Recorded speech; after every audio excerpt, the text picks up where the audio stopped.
selanjutnya terima kasih. Assalamualaikum warahmatullahi wabarakatuh. Selamat sore kita. Oh, di sini sore ya. Jadi terima kasih sebelumnya atas waktunya. Kita kali ini akan belajar JavaScript. Nah, ini sejarah dari JavaScript sendiri asal mulanya yaitu dikembangkan oleh Netscape Communication pada tahun 1995. Waktu itu internet ada mulai dikembangkan juga ya. Nah, hasil kolaborasi antara Netscape dan Sun itu pengembang bahasa pemrograman Java. Nah, memberi nama baru yaitu JavaScript pada tanggal 4 Desember 1995. Nah, bahasa ini dikenali pada browser Netscape Navigator. Jadi dulu itu sebelum ada Mozilla, sebelum ada Google Chrome atau Internet Explorer, kita masih menggunakan Netscape Navigator seperti itu. Sedangkan Microsoft melengkapi Internet Explorer dengan JavaScript mulai dengan versi 3.0. Akhirnya Microsoft menggunakan JavaScript di Internet Explorer, browser Internet Explorer itu pada versi 3.0 ke atas dengan JavaScript 3.0 ke atas ya. Apa sih JavaScript? JavaScript adalah bahasa script yang ditempelkan pada kode HTML dan akan diproses pada sisi klien sehingga mempunyai kemampuan dokumen HTML menjadi lebih luas seperti itu. JavaScript memungkinkan kita untuk memvalidasi masukan-masukan pada formulir sebelum dikirim ke server. Nah, JavaScript dapat mengimplementasi permainan interaktif di situ. JavaScript bergantung pada browser atau navigator yang memanggil halaman web yang berisi script dari JavaScript yang terselip di dalam dokumen HTML. JavaScript tidak memerlukan komplikator atau penerjemah khusus untuk menjalankan.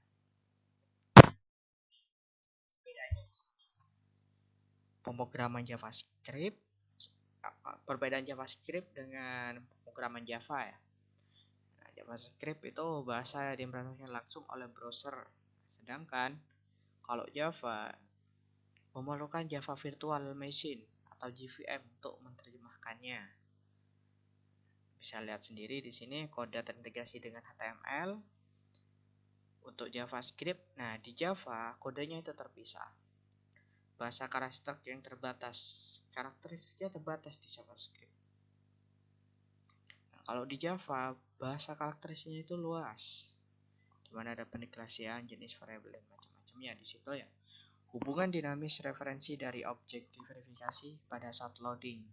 Jadi pada ketika loading, kita dimuat semuanya hubungan dinamis referensi dari objek itu dihubungkan semua. Di situ diverifikasi. Nah, kalau di Java hubungan statis objek harus ada pada program yang di loading atau dikompilasi, harus dikompilasi dulu. Dikompilasi. Tuh.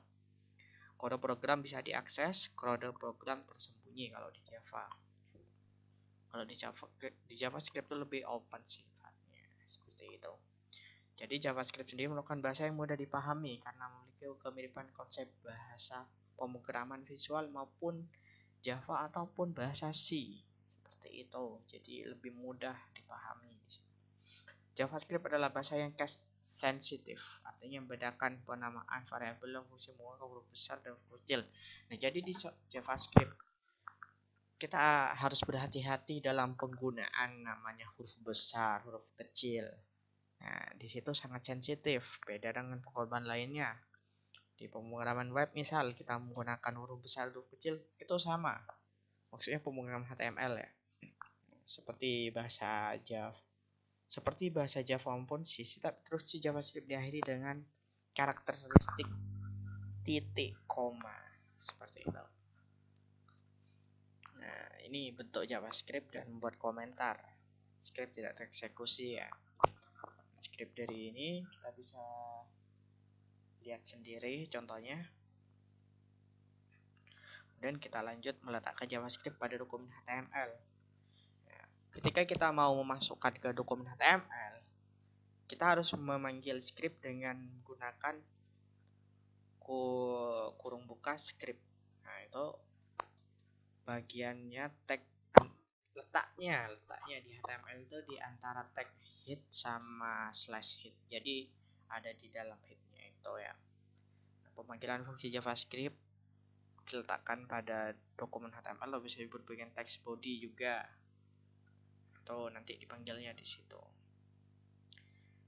Keterangan tambahan dalam teks script menunjukkan bahasa yang digunakan dan versi. Contoh JavaScript, script 1, script 2. Nah, contoh gampangnya seperti di sini ya. Ada HTML, head title, head body, kemudian script, dipanggil scriptnya. Script language ya kan, JavaScript, kemudian alert hello. Seperti itu, ini contoh saja. Nanti kita bisa coba langsung melalui praktek. Ini hanya sebagai intro atau pengantar aja. Meletakkan JavaScript dalam dokumen HTML. Nah, kita juga bisa menggunakan JavaScript milik orang lain. Caranya seperti ini. Script language, kemudian JavaScript, src atau source code. Di situ URL-nya, JavaScript-nya. Misal kita mau menggunakan JavaScript macam-macam sih JavaScript, bisa cari sendiri nanti. Satu contohnya itu sebagai verifikasi password misal, atau CAPTCHA seperti itu bisa. Kita bisa menggunakan JavaScript dari luar.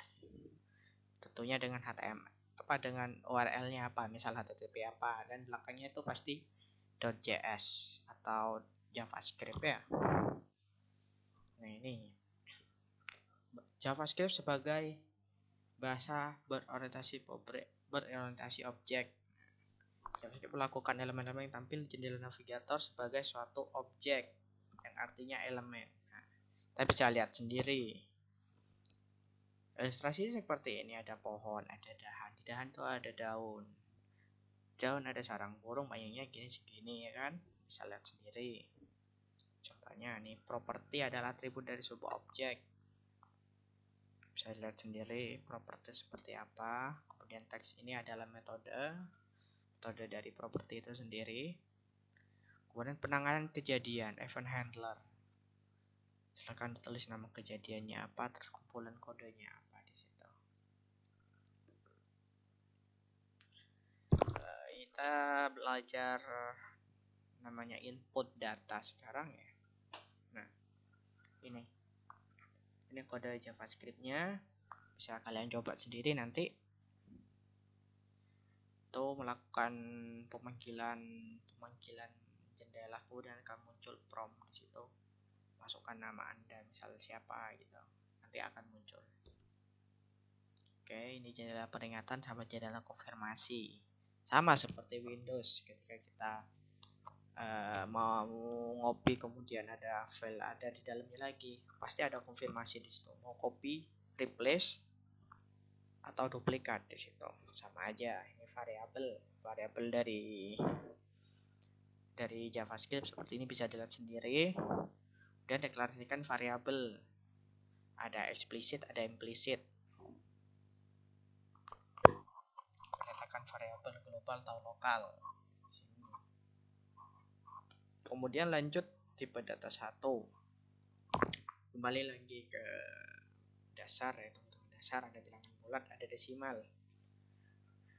Nah, integer atau bilangan bulat, basis-basisnya ada basis desimal, ada basis hexadesimal, ada basis oktal di situ, ada float juga. Kemudian ada string, ada boolean. Boolean sendiri suatu variabel khusus yang berguna untuk mengevaluasi suatu kondisi tertentu. Nah, kalau string kumpulan dari karakter, kita deklarasikan variabel string menggunakan tanda petik 1 atau petik 2. Konversi tipe data kita langsung coba sendiri nanti di ini ya, di Notepad. Nah, ini operator matematika seperti ini hasilnya. Terus operator pembanding dan logika, mungkin dalam algoritma pemrograman sudah diajarin dulu. Nah, operator pembanding sama logika ini ya. Ada pertemuan logika, contohnya seperti ini. Ini pernyataan if sama else. Nah, ini switch juga. Pernyataan switch seperti ini. Proses yang berulang, while. Pernyataan while. Proses berulang, pernyataan do while. Ini seperti ini. Proses berulang, pernyataan for. Proses pengulangan dalam pengulangan. Ini kemudian fungsi. Bisa lihat sendiri fungsi rekursif, fungsi yang dibuat sendiri. Ini untuk menampilkan jam ya, seperti ini. Bisa dilihat kodenya, nanti coba sendiri di Notepad. Nah, objek dari navigator browser. JavaScript bagikan satu halaman navigator dengan berbagai objek-objek dengan tujuan memudahkan akses. Salah satu dari mereka dimanipulasi dengan merubah sifat dan kondisi. Seperti itu. Nah, ini objek standar JavaScript. Mungkin di pengantar algoritma pengorbanan sudah banyak belajar juga seperti ini. Jadi lebih mudah memahami nanti. Ini objek array. Array mungkin kita untuk membuat dan manipulasi tabel. Ini array, contohnya array. Ini objek waktu. Ada objek radio juga. Radio bisa digunakan untuk pilihan ganda ya. Nah, ini objek password. Objek password banyak digunakan di website-website untuk login ya biasanya. Nah, seperti itu. Jadi sampai jumpa di sesi selanjutnya. Kita akan coba praktek langsung. Terima kasih.